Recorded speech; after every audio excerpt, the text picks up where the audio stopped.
তো দেখো আমরা আজকে পড়বো হাইড্রোজেন বন্ড।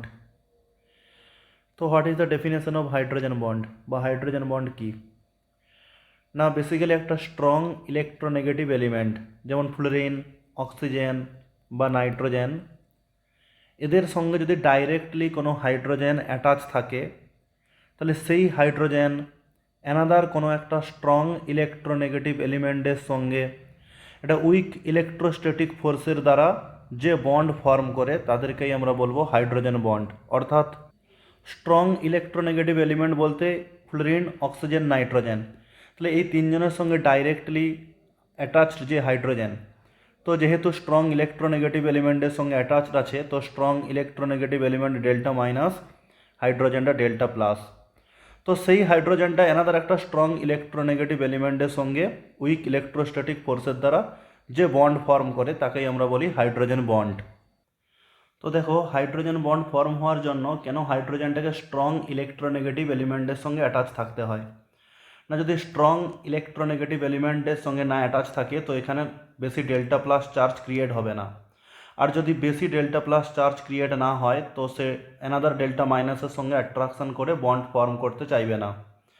তো in generally fluorine, oxygen, nitrogen এই তিনজনের সঙ্গে ডাইরেক্টলি হাইড্রোজেন যদি অ্যাটাচ থাকে সেই হাইড্রোজেনগুলো অ্যানাদার কোনো স্ট্রং ইলেকট্রোনেগেটিভ এলিমেন্টের সঙ্গে উইক ইলেকট্রোস্ট্যাটিক ফোর্স দ্বারা বন্ড ফর্ম করতে চায়। তো কখনো কখনো এসপি কার্বনও হাইড্রোজেন বন্ড করে, বা খুব রেয়ার কেসে একটা কম্পাউন্ড আছে যেখানে সিএলও হাইড্রোজেন বন্ড করে, তো সেগুলো আমরা পড়বো। এবার এখন দেখো কন্ডিশন ফর হাইড্রোজেন বন্ড। তো ফার্স্ট কন্ডিশন হচ্ছে একটা স্ট্রং ইলেকট্রোনেগেটিভ এলিমেন্টের সঙ্গে ডাইরেক্টলি হাইড্রোজেন অ্যাটাচ থাকতে হবে। অর্থাৎ ফ্লোরিনের সঙ্গে হাইড্রোজেন বা অক্সিজেনের সঙ্গে হাইড্রোজেন বা নাইট্রোজেনের সঙ্গে হাইড্রোজেনটা থাকতে হবে। এবং এই হাইড্রোজেনগুলো যার সঙ্গে হাইড্রোজেন বন্ডিং করবে যে ইলেকট্রোনেগেটিভ এলিমেন্টের সঙ্গে, তার minimum one pair lone pair থাকতে হবে, এক জোড়া লোন পেয়ার থাকতে হবে। তো এবার দেখো 3 নম্বর যেটা পয়েন্ট, যে হাইড্রোজেন যে স্ট্রং ইলেকট্রোনেগেটিভ এলিমেন্টের সঙ্গে হাইড্রোজেন বন্ড ফর্ম করে তো সেই স্ট্রং ইলেকট্রোনেগেটিভ এলিমেন্টগুলোর সাইজ স্মলার হতে হয়। কারণ সাইজ যদি স্মলার হয় তবে এই ডেল্টা মাইনাস বা নেগেটিভ চার্জের যে ডেন্সিটিটা তত বেশি হবে। যদি এই অ্যাটমটার সাইজ বেশি হয় তো চার্জ ডেন্সিটি ডিক্রিজ করবে। তো এই অ্যাটমগুলোর উপরে যত বেশি চার্জ ডেন্সিটি থাকবে তত বন্ড ইজিলি ফর্ম হতে চাইবে। এবার দেখো ক্যারেক্টারিস্টিক্স অফ হাইড্রোজেন বন্ডিং, অর্থাৎ হাইড্রোজেন বন্ধনের বৈশিষ্ট্য কিছু। দেখো হাইড্রোজেন বন্ড সাধারণত কোভ্যালেন্ট বন্ডের তুলনায় অনেক উইক, অনেক দুর্বল। তো দেখো covalent bond energy approximately 400 kilojoule per mole, যেখানে hydrogen bond energy 12.6 to 41.8 kilojoule per mole. তো হাইড্রোজেন বন্ড কোভ্যালেন্ট বন্ডের থেকে অনেক উইক, কিন্তু ভ্যান্ডারওয়াল অ্যাট্রাকশন ফোর্সের থেকে স্ট্রঙ্গার। আবার দেখো হাইড্রোজেন বন্ডিংয়ের স্ট্রেংথ ডিপেন্ড করে অ্যাটমের ইলেকট্রোনেগেটিভিটির ওপর। যে অ্যাটম যত বেশি ইলেকট্রোনেগেটিভ সেই হাইড্রোজেন বন্ড তত স্ট্রঙ্গার হবে। তাহলে এই তিনটে হাইড্রোজেন বন্ডিংয়ের স্ট্রেংথের অর্ডার কী হবে না? A greater than B greater than C. না এটা হচ্ছে স্ট্রং ইলেকট্রোনেগেটিভ এলিমেন্ট এফ এর সঙ্গে, তারপরে অক্সিজেন, তারপরে নাইট্রোজেন। তো এই তিনটে অ্যাটমের ইলেকট্রোনেগেটিভিটির যে অর্ডার সেটা হচ্ছে F greater than O greater than N. তাই হাইড্রোজেন বন্ডিংয়ের যে স্ট্রেংথ হবে A greater than B greater than C. এবং অনেক সময় হাইড্রোজেন বন্ডিংয়ের স্ট্রেংথ কম্পাউন্ডের স্ট্রাকচারের ওপর ডিপেন্ড করে। তো মেনলি এই দুটো পয়েন্ট মনে রাখবে যে হাইড্রোজেন বন্ড কোভ্যালেন্ট বন্ডের থেকে অনেক উইক, এবং যত এলিমেন্টগুলো বা অ্যাটমগুলোর ইলেকট্রোনেগেটিভিটি বেশি হবে হাইড্রোজেন বন্ড তত স্ট্রঙ্গার হবে। এবার দেখো টাইপস অফ হাইড্রোজেন বন্ড। তো দেখো দুটো ভাগে ভাগ করা যায়, একটা হচ্ছে ইন্টারমলিকুলার হাইড্রোজেন বন্ড আর একটা হচ্ছে ইন্ট্রামলিকুলার। তো দেখো ফার্স্ট আমরা ইন্টারমলিকুলার হাইড্রোজেন বন্ড কী বা ওইটা নিয়ে পড়বো।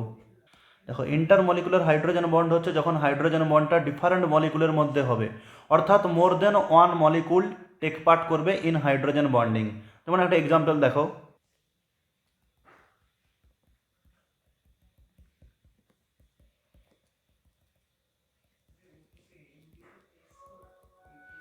তো দেখো এইভাবে more than one HF molecule hydrogen বন্ডিংয়ে টেক পার্ট করছে।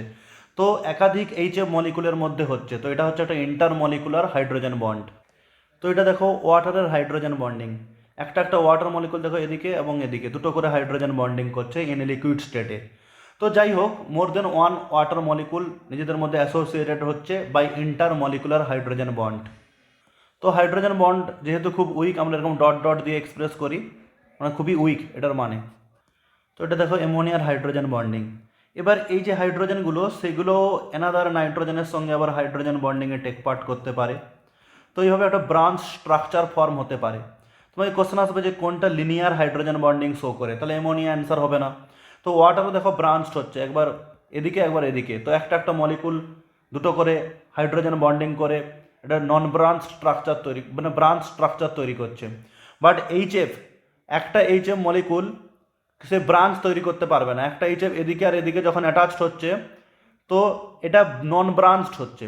ওয়াটার অ্যামোনিয়া যেমন ব্রাঞ্চ তৈরি করতে পারছে, তো এইচএফ একটা ফুলটনের কাছে একটাই হাইড্রোজেন আছে, তো সে আর ব্রাঞ্চ তৈরি করতে পারছে না। কিন্তু ওয়াটারে একটা অক্সিজেনের সঙ্গে দুটো হাইড্রোজেন, অ্যামোনিয়াতে একটা নাইট্রোজেনের সঙ্গে তিনটে হাইড্রোজেন, তো এরা সেই তিনটে হাইড্রোজেন তিন দিকে হাইড্রোজেন বন্ডিং করে ব্রাঞ্চ তৈরি করতে পারবে। কিন্তু সেই সেন্সে এইচএফটা লিনিয়ার হাইড্রোজেন বন্ড তৈরি করে। তো কোশ্চেন আছে কোনটা লিনিয়ার হাইড্রোজেন বন্ডিং তৈরি করে, না এইচএফ। এটা 2 মোলস অ্যাসিটিক অ্যাসিড ডাইমার হয়ে যাচ্ছে, দেখো একটা সাইক্লিক রিং তৈরি করছে। এই হাইড্রোজেন বন্ডিং হয়ে যখন একটা সাইক্লিক রিং তৈরি হয়, তাদেরকে বলা হয় চিলেট রিং, বা এই ঘটনাটাকে বলা হয় চিলেশন। এবার আমরা পড়বো ইন্ট্রামলিকুলার হাইড্রোজেন বন্ড। তো ইন্ট্রামলিকুলার হাইড্রোজেন বন্ডিং মতলব দেখো, এখন আমরা পড়বো ইন্ট্রামলিকুলার হাইড্রোজেন বন্ড। তো ইন্ট্রামলিকুলার হাইড্রোজেন বন্ড মানে একটা মলিকুলের মধ্যেই হাইড্রোজেন বন্ড হবে, মানে হাইড্রোজেন বন্ডিংয়ে টোটাল একটাই মলিকুল টেক পার্ট করবে, একের থেকে বেশি হবে না। যেমন দেখো এই যে অর্থো হাইড্রক্সি বেঞ্জালডিহাইড, তো এখানে একটা মলিকুলের মধ্যে হাইড্রোজেন বন্ডিং হলো, এখানে আলাদা কোনো মলিকুল আসছে না। বা ধরো না এই যে অর্থো হাইড্রক্সি, তারপরে দেখো অর্থো নাইট্রোফেনল, তো একটা মলিকুলের মধ্যে হাইড্রোজেন বন্ডিং হচ্ছে এগুলো। এবার দেখো সিএল এর এক দুটো কম্পাউন্ডও হাইড্রোজেন বন্ডিং করে, তো তার মধ্যে একটা এক্সাম্পল হচ্ছে অর্থোক্লোরোফেনল এটা, আর একটা হচ্ছে ক্লোরাল হাইড্রেট। তো এই কম্পাউন্ডেও সিএলটা হাইড্রোজেন বন্ডিং করে। তো অনেক সময় কোশ্চেন আসে এমন একটা কম্পাউন্ডের এক্সাম্পল দাও যেখানে সিএলটা হাইড্রোজেন বন্ডিং করে, না অর্থোক্লোরোফেনল, আর এই কম্পাউন্ডের নাম হচ্ছে ক্লোরাল হাইড্রেট। এবার আমরা পড়বো অ্যাপ্লিকেশন অফ হাইড্রোজেন বন্ড। তো হাইড্রোজেন বন্ডিংয়ের অ্যাপ্লিকেশনে বেসিক্যালি দেখো যেখানে যেখানে ইন্টারমলিকুলার হাইড্রোজেন বন্ডিং হয় যে সমস্ত কম্পাউন্ডের ক্ষেত্রে, তাদের বয়লিং পয়েন্ট খুব ইনক্রিজ করে। কারণ ইন্টারমলিকুলার হাইড্রোজেন বন্ডিংয়ের দ্বারা একাধিক মলিকুল অ্যাসোসিয়েটেড হয়ে অবস্থান করে, বা অনেকগুলো মলিকুল একসঙ্গে অ্যাটাচড হয়ে যায়, ফলে তাদের বয়লিং পয়েন্ট অনেক ইনক্রিজ করে। যেমন এক্সাম্পল দেখো H2O অ্যান্ড H2S। তো যদি মলিকুলার ওয়েট দিয়ে ভাবি, H2S এর বয়লিং পয়েন্ট বেশি হওয়া উচিত, বাট H2O এর বয়লিং পয়েন্ট বেশি হয়। তার কারণ না, H2O মলিকুলে H2O ইন্টারমলিকুলার হাইড্রোজেন বন্ডিংয়ের দ্বারা অনেকগুলো H2O মলিকুল অ্যাসোসিয়েটেড হয়ে থাকে, যেক্ষেত্রে H2S এর ক্ষেত্রে হাইড্রোজেন বন্ডিং হয় না, তাই H2 এর বয়লিং পয়েন্টটা H2S এর থেকে বেশি। তো যদি গ্রুপ 16 এর হাইড্রাইডগুলো H2O, H2S, H2Ac আর H2TE এদের বয়লিং পয়েন্টের অর্ডার সাজাতে দেওয়া হয়, তো H2Oটা হাইড্রোজেন বন্ডিং করে বলে H2Oর বয়লিং পয়েন্ট সব থেকে বেশি।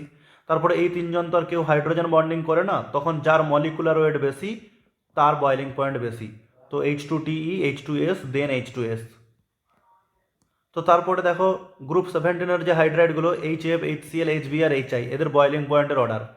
সিমিলারলি এখানেও এইচএফটা ইন্টারমলিকুলার হাইড্রোজেন বন্ডিংয়ের দ্বারা অনেকগুলো এইচএফ মলিকুল অ্যাসোসিয়েটেড ফর্মে থাকে, তো এইচএফের বয়লিং পয়েন্ট সব থেকে বেশি। তারপরে এই তিনজন HCl, HB আর HI কেউ হাইড্রোজেন বন্ডিং করে না, তখন যার মলিকুলার ওয়েট বেশি তার বয়লিং পয়েন্ট বেশি। তো HI, HB আর HCl, তো এগুলো সবই বয়লিং পয়েন্টের অর্ডার। তো সিমিলারলি দেখো NH3 অ্যান্ড PH3 এর মধ্যে NH3 হাইড্রোজেন বন্ডিং করে বলে NH3 এর বয়লিং পয়েন্ট PH3 থেকে অনেক বেশি হয়। তারপরে দেখো ইথাইল অ্যালকোহল ও ডাইমিথাইল ইথার দুজনের ফর্মুলা একই, মলিকুলার ওয়েট একই, তো কার বয়লিং পয়েন্ট বেশি হবে, না ইথাইল অ্যালকোহল ইন্টারমলিকুলার হাইড্রোজেন বন্ডিংয়ের দ্বারা দেখো একাধিক মলিকুল কম্বাইন্ড হয়ে থাকে, অ্যাসোসিয়েটেড হয়ে থাকে, তাই সেক্ষেত্রে ইথাইল অ্যালকোহলের বয়লিং পয়েন্ট ডাইমিথাইল ইথার অপেক্ষা অনেক বেশি হবে। এবার দেখো অর্থোনাইট্রোফেনল ও প্যারানাইট্রোফেনলের মধ্যে কার বয়লিং পয়েন্ট বেশি। তো দেখো অর্থোনাইট্রোফেনল ইন্ট্রামলিকুলার হাইড্রোজেন বন্ডিং করছে, আর যেখানে প্যারানাইট্রোফেনলটা দেখো নিচে ইন্টারমলিকুলার হাইড্রোজেন বন্ডিং করছে। তো ইন্টারমলিকুলার হাইড্রোজেন বন্ডিংয়ের দ্বারা অনেকগুলো প্যারানাইট্রোফেনল অ্যাসোসিয়েটেড হয়ে যাচ্ছে, তো যেক্ষেত্রে ইন্টারমলিকুলার হাইড্রোজেন বন্ডিং হবে সেক্ষেত্রে বয়লিং পয়েন্ট অনেক বেশি হবে। তাই প্যারানাইট্রোফেনলের বয়লিং পয়েন্ট অর্থোনাইট্রোফেনলের থেকে বেশি। তো আবার দেখো, ইথাইল অ্যালকোহল অর্গানিক কম্পাউন্ড হওয়া সত্ত্বেও ওয়াটার সলিউবল, যেখানে ডাইমিথাইল ইথার প্রায় ইনসলিউবল। না কেন এটা হয়? না, ইথাইল অ্যালকোহলের ওএইচ গ্রুপটা দেখো ওয়াটারের সঙ্গে হাইড্রোজেন বন্ডিং করছে, তাই সে ওয়াটার সলিউবল হয়ে যাচ্ছে। তো যে সমস্ত অর্গানিক কম্পাউন্ডে ওএইচ গ্রুপ থাকে, তো তারা জলের সঙ্গে হাইড্রোজেন বন্ডিং করে ওয়াটার সলিউবল হয়ে যায়। তো অনেক অর্গানিক কম্পাউন্ড শুধু ওএইচ নয়, তো যারা যারা হাইড্রোজেন বন্ডিং করতে পারে ওয়াটারের সঙ্গে, তারা জলে খুব সহজেই সলিউবল বা দ্রবীভূত হয়ে যায়। যেমন গ্লুকোজে 5টা ওএইচ গ্রুপ থাকার জন্য সে ওয়াটারে খুব সহজে সলিউবল হয়ে যায়, দ্রাব্য হয়ে যায়। আবার দেখো, এই KHF2 সল্টের এক্সিস্টেন্স আছে, বাট কখনো KHCl2, KHI2 এই সমস্ত সল্ট এক্সিস্ট করতে পারে না। কেন? দেখো, KFHF এর সঙ্গে হাইড্রোজেন বন্ডিং করতে পারে, তো দিয়ে এখানে বন্ড ব্রেক করে ফর্ম হয় K+HF2-। তো এর পরের স্টেপে K+ আর HF2- কম্বাইন্ড হয়ে KHF2 সল্ট ফর্ম করতে পারে। কিন্তু KCl কখনো HCl এর সঙ্গে হাইড্রোজেন বন্ডিং করতে পারে না। তো তাই K+ আর HCl2- এই আয়নটা ফর্মই হবে না। তো যদি এরা ফর্মই না হয়, তো KCl2 ফর্ম হবে না। তো সিমিলারলি HCl এর জায়গায় HBr থাকলেও হাইড্রোজেন বন্ডিং করবে না, HI থাকলেও করবে না, কারণ Cl-Bri এতটা স্ট্রং ইলেকট্রোনেগেটিভ এলিমেন্ট নয়, তাদের সঙ্গে হাইড্রোজেন অ্যাটাচ থাকলে হাইড্রোজেন বন্ডিং করে না। এবার দেখো, আইসের ভলিউম ওয়াটারের থেকে বেশি হয় কেন? তো দেখো, আইস তো ওয়াটারের সলিড স্টেট, তো সলিড স্টেটে মলিকুলগুলো কাছাকাছি থাকার জন্য একটা একটা ওয়াটার মলিকুল 4টে করে ওয়াটার মলিকুলের সঙ্গে হাইড্রোজেন বন্ডিং করে অ্যাটাচ থাকে টেট্রাহাইড্রালি। তো দেখো, একটা ওয়াটার মলিকুল অ্যানাদার 4টা ওয়াটার মলিকুলের সঙ্গে হাইড্রোজেন বন্ডিং করে একটা টেট্রাহাইড্রাল স্ট্রাকচার পাচ্ছে। তো এই হাইড্রোজেনগুলো যখন আবার হাইড্রোজেন বন্ডিং করবে, তো মাঝখানের এই জায়গাগুলো ঠিক ফাঁকা থেকে যাবে, তো অনেক পোরাস প্লেস বা ফাঁকা স্থানের তৈরি হবে। কিন্তু লিকুইড অবস্থায় একটা একটা ওয়াটার মলিকুল 2টো করে হাইড্রোজেন বন্ডিং করে, তো এত ফাঁকা স্থানের তৈরি হয় না। বরফের মতো যে এতগুলো ফাঁকা স্থান তৈরি হয়, সেখানে লিকুইড ওয়াটারে সেটা হয় না। তো এত ফাঁকা স্থান তৈরি হয় বলে আইসের ভলিউমটা ওয়াটারের থেকে বেশি হয়। তো তোমাকে কোশ্চেন আসবে, একটা ওয়াটার মলিকুল মানে H2O মলিকুল ম্যাক্সিমাম কতগুলো হাইড্রোজেন বন্ড করতে পারে? না, অ্যান্সার হবে 4। একটা H2O মলিকুল 4টে হাইড্রোজেন বন্ডিং করতে পারে ম্যাক্সিমাম। তারপরে দেখো, CuSO4 5H2O বা ব্লু ভিট্রিয়ল, এই কম্পাউন্ডের কতগুলো ওয়াটার মলিকুল হাইড্রোজেন বন্ডিংয়ে টেক পার্ট করে? তো এটা একটা কমপ্লেক্স কম্পাউন্ড। দেখো, তার স্ট্রাকচার CuH2 এর হোল 4, বাইরে SO4.H2O। তো যে ওয়াটার মলিকুলগুলো থার্ড ব্র্যাকেটের ভিতরে থাকে, তারা কোনো বন্ডিংয়ে টেক পার্ট করে না। এগুলো কমপ্লেক্স কম্পাউন্ডের ফিচার্স, আমরা পরে আরও পড়বো। তো যাই হোক, একটা H2O মলিকুল থার্ড ব্র্যাকেটের বাইরে আছে, তো একটা H2O molecule can form hydrogen bond. তো কোশ্চেনটা হচ্ছে, এবার দেখো, এই মেলেইক অ্যাসিড এটা আর এটা ফিউমারিক অ্যাসিড। তো যখন মেলেইক অ্যাসিডের ক্ষেত্রে প্রথম ডিপ্রোটনেশনটা হয়, তো মেলেইক অ্যাসিড ইজিলি H+টা রিলিজ করে। তো এই দুটো অ্যাসিডে দেখো 2টো করে COOH গ্রুপ আছে, তো 2টো প্রোটন রিলিজ করতে পারে। তো মেলেইক অ্যাসিড ফার্স্ট প্রোটনটা খুব ইজিলি ছেড়ে দেয় ফিউমারিক অ্যাসিডের তুলনায়, কিন্তু সেকেন্ড প্রোটনটা যখন ছাড়বে, তখন ফিউমারিক অ্যাসিড ইজিলি ডোনেট করে দেয় মেলেইক অ্যাসিডের চেয়ে। কেন এরকম হয়? দেখো, মেলেইক অ্যাসিড একটা প্রোটন ছাড়ার পর যে অ্যানায়নটা ফর্ম হলো, সেই অ্যানায়নটা অ্যানাদার COOH গ্রুপের সঙ্গে হাইড্রোজেন বন্ডিং করে খুবই স্টেবিলিটি পায়। তো এটা খুবই স্টেবল বলে কম্পাউন্ড সহজে প্রোটন রিলিজ করে এই ফর্মে চলে আসবে। এবার ফিউমারিক অ্যাসিড যদি একটা প্রোটন রিলিজ করে, তো যে অ্যানায়নটা ফর্ম হচ্ছে, সে হাইড্রোজেন বন্ডিং করছে না, সে কোনো এক্সট্রা স্টেবিলিটি পাচ্ছে না, তো সে এই ফর্মে বা এই প্রোটন ছেড়ে সহজে এই অ্যানায়নিক ফর্মে আসতে চাইবে না। এবার দেখো, সেকেন্ড ক্ষেত্রে যখন প্রোটনটা ছাড়বে, তো ফিউমারিক অ্যাসিডের এই প্রোটনটা ফ্রি আছে, সহজে ছেড়ে দিতে পারবে, কিন্তু মেলেইক অ্যাসিডের এই প্রোটনটা হাইড্রোজেন বন্ডিং করে আছে, তো ইজিলি রিলিজ করতে চাইবে না। তাই সেকেন্ড প্রোটনটা রিলিজ করার সময় ফিউমারিক অ্যাসিড ইজিলি ছেড়ে দিতে পারে। তো এবার বলো, এই যে 3টে কম্পাউন্ড দিয়েছে, এটা মিথানল, ইথিলিন গ্লাইকল আর গ্লিসারল। তো এই 3টে কম্পাউন্ডের ভিসকোসিটির অর্ডার বা সান্দ্রতার অর্ডার, না, যে কম্পাউন্ড যত বেশি হাইড্রোজেন বন্ডিং করবে তার ভিসকোসিটি তত বেশি হবে। তো ফার্স্ট কম্পাউন্ডে একটা OH গ্রুপ আছে, সে একটা OH গ্রুপের দ্বারা হাইড্রোজেন বন্ডিং করতে পারে।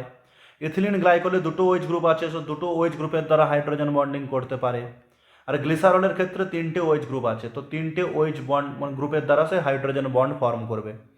তো গ্লিসারলের হাইড্রোজেন বন্ডিং বেশি হচ্ছে, তো ভিসকোসিটি হবে সব থেকে বেশি গ্লিসারল, তারপরে ইথিলিন গ্লাইকল, তারপরে মিথানল।